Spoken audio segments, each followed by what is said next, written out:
தமிழ்நாட்டுல இன்னைக்கு காலையில இருந்து பரபரப்பான செய்தி போயிட்டு இருக்குது.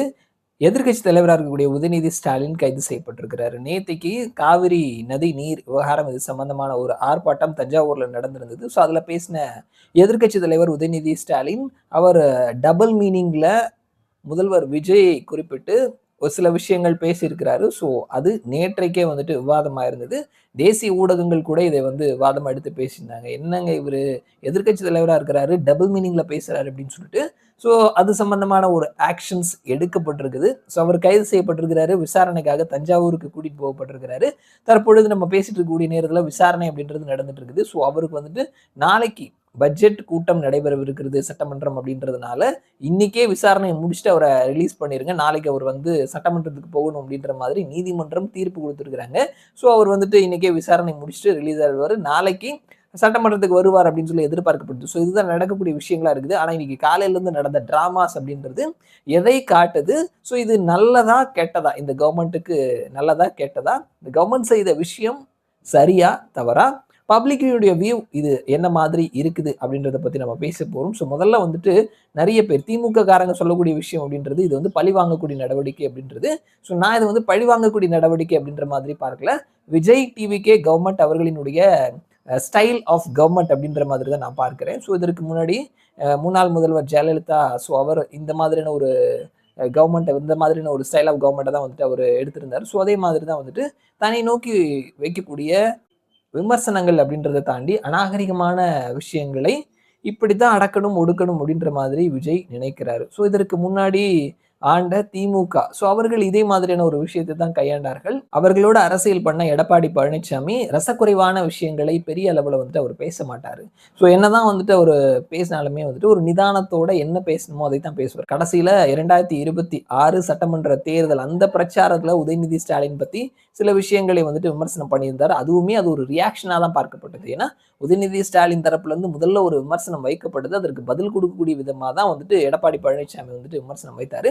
எப்பொழுதுமே அவர் ஒரு ஒரு டீசென்ட்டான ஒரு விமர்சனத்தை வைக்கக்கூடிய இடத்துல தான் வந்துட்டு இருந்தார். ஸோ அதனால தான் வந்துட்டு திமுக காரங்க பேசுற பல விஷயங்களுக்கு பெரிய அளவுல வந்துட்டு ரியாக்ஷன்ஸ் இந்த பக்கத்துல இருந்து வராமலேயே இருந்திருந்தது. ஸோ அதனால அவர்கள் மேல திமுகவினுடைய தலைவர்கள், 2ஆம் கட்ட தலைவர்கள் இவர்களெல்லாம் தாண்டி திமுகவினுடைய சப்போர்ட்டரா ஒருத்தர் இருக்கிறார் அப்படின்னா, ஒரு யூடியூப் சேனல்ல கூட என்ன வேணாலும் பேசலாம்.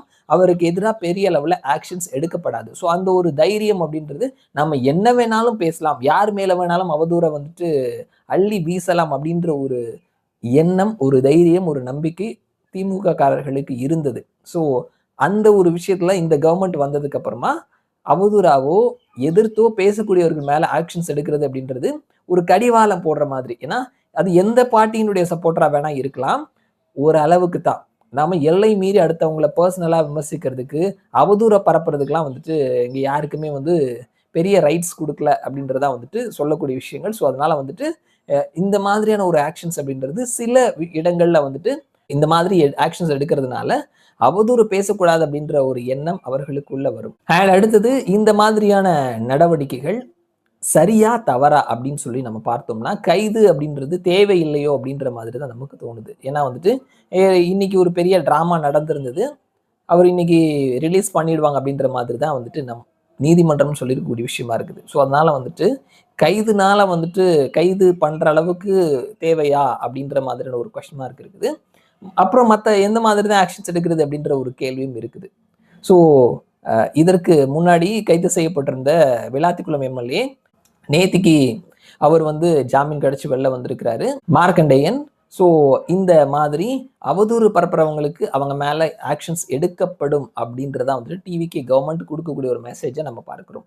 திமுக கவர்மெண்ட் இந்த மாதிரி அவர்களை எதிர்த்து பேசினவங்களை என்ன மாதிரி டீல் பண்ணாங்க அப்படின்னா, பெரும் தலைவர்கள் ஏற்கனவே சொல்லுந்த மாதிரி பெரும் தலைவர்கள் இந்த மாதிரி ரசக்குறைவான விமர்சனங்களை பெரிய அளவுல திமுகவை எதிர்த்து வைத்தது கிடையாது. அது அதிமுக மட்டும் கிடையாது. மற்ற கட்சிகளும் கூட நம்ம சேர்த்து பார்த்தாலுமே பெரிய அளவுல ரசக்குறைவான ரொம்ப ஆபாசமான விஷயங்களை எடுத்து வைத்தது கிடையாது. ஆனா யூடியூபர்ஸ் இந்த மாதிரியான பர்சன்ஸ் பேசும் பொழுது ஒரு எல்லை மீறி போகும் பொழுது அவர்களை வந்துட்டு அரெஸ்ட் பண்றதும், கோர்ட்ல போய் வந்துட்டு அந்த அரெஸ்ட் பண்ணது தவறு அப்படின்னு சொல்லி கேட்டதும், குண்டாஸ் வரைக்கும் போட்டதும் கூட வந்துட்டு சென்ற அரசாங்கம் செஞ்சிருக்கிறாங்க. ஆனா திமுகவினுடைய தலைவர்கள் மட்டும் இல்லாம யூடியூபர்ஸ் கூட வந்துட்டு இதுவரைக்கும் ஆண்ட அதிமுக அரசாங்கம் பெரிய அளவுல வந்துட்டு அவர்கள் மேல நடவடிக்கை எடுக்கல அப்படின்ற ஒரு தைரியத்தை இந்த டிவிகே அரசாங்கம் உடைச்சிருக்கிறாங்க அப்படின்றத பார்க்கிறோம். ஸோ இந்த ஒரு நடவடிக்கை நம்ம உள்ளபடியே வந்துட்டு கைது வரைக்கும் தேவை இல்லை அப்படின்ற மாதிரி நாம சொன்னாலுமே, ஸோ இந்த மாதிரி அவதூறு கருத்துக்களை ஸ்டாப் பண்றதுக்கு வேற என்னதான் வழி அப்படின்ற மாதிரியான ஒரு கேள்வியை தான் எழுப்பியிருக்குது. ஸோ இது உள்ளபடியே கிரவுண்ட் லெவல்ல என்ன மாதிரியான ஒரு விஷயத்தை ஏற்படுத்தும்?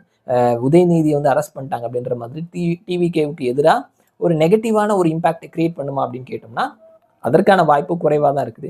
ஏன்னா உதயநிதி ஸ்டாலின் இந்த மாதிரி பேசுறது இது முதல் முறை கிடையாது. அவர் பல முறை இந்த மாதிரி இரட்டை அர்த்தத்துல பேசியிருக்கிறாரு.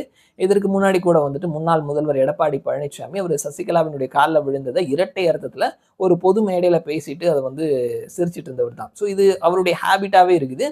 பல முறை பேசியிருக்கிறாரு. இன்னும் சொல்ல போனா இதற்கு அப்புறமும் கூட அவர் பேசுவார். ஸோ சில விஷயங்கள் சில பேர் அவர்களினுடைய ஹேபிட்னு சொல்லுவாங்களே அந்த மாதிரி அவர் மீண்டும் இந்த மாதிரி பேசுவதற்கான வாய்ப்புகள் இருக்குது.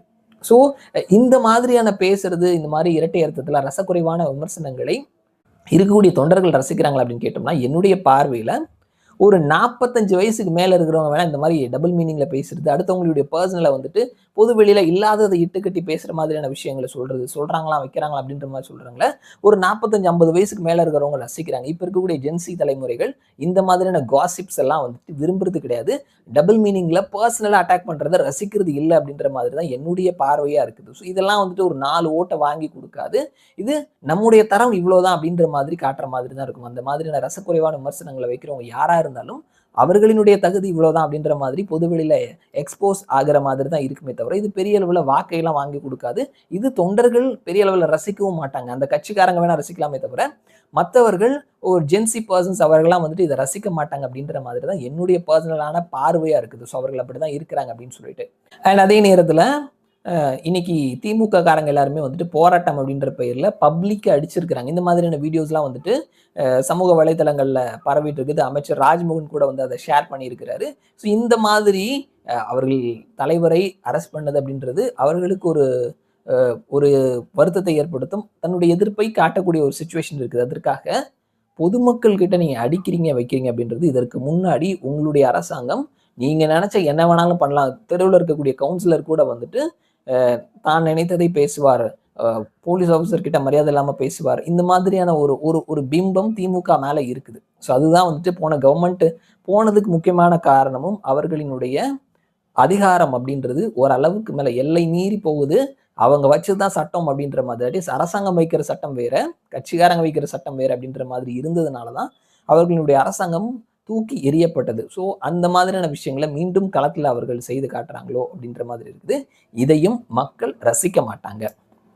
முதல்ல விமர்சனங்கள் வைக்கிறது அப்படின்றது கரெக்ட், பர்சனலா அட்டாக் பண்றது அப்படின்றது தவறானது. ஸோ அதே மாதிரி ஆபாசமா பேசுறது அப்படின்றதும் மக்கள் ரசிக்க மாட்டாங்க அப்படின்றத உணர்ந்துக்கிட்டு ஒரு நல்ல பாலிடிக்ஸை நல்ல ஒரு விமர்சனத்தை வைத்தாங்க அப்படின்னா அவங்களுக்கும் நல்லது, அவர்களினுடைய கட்சியினுடைய எதிர்காலத்துக்கும் வளர்ச்சிக்கும் நல்லது. ஸோ உதயநிதி ஸ்டாலின் நாளைக்கு சட்டமன்றத்துக்கு வருவார் அப்படின்றதான் மெசேஜாக இருக்குது கிடைத்திருக்கக்கூடிய செய்தி. ஸோ நாளைக்கு சட்டமன்றத்தில் என்ன நடக்குது அப்படின்னு சொல்லி பார்க்கலாம். எங்களுடைய ஸ்டைல் ஆஃப் கவர்னன்ஸ் இதுதான் அப்படின்றத மீண்டும் ஒரு முறை தாவேகா விஜய் ப்ரூவ் பண்ணியிருக்கிறாங்க. ஸோ இதே மாதிரியான ஸ்டைலில் தான் அடுத்த 5 வருஷத்துக்கு போகும் அப்படின்றத கவனிக்கிறோம். ஸோ விமர்சனங்கள் ஓகே, எல்லை மீறி போகும் பொழுது ஆக்ஷன்ஸ் அது யாராக இருந்தாலும் எடுக்கப்படும் அப்படின்றது இந்த கவர்மெண்டினுடைய ஒரு ஸ்டாண்டா இருக்கிறத நம்ம கவனிக்கிறோம். ஸோ பார்க்கலாம் எப்படி போகுது அப்படின்னு சொல்லிட்டு மறுபடியும் நான் உங்களை இன்னொரு வீடியோவில் சந்திக்கிறேன். அது வரைக்கும் நன்றி.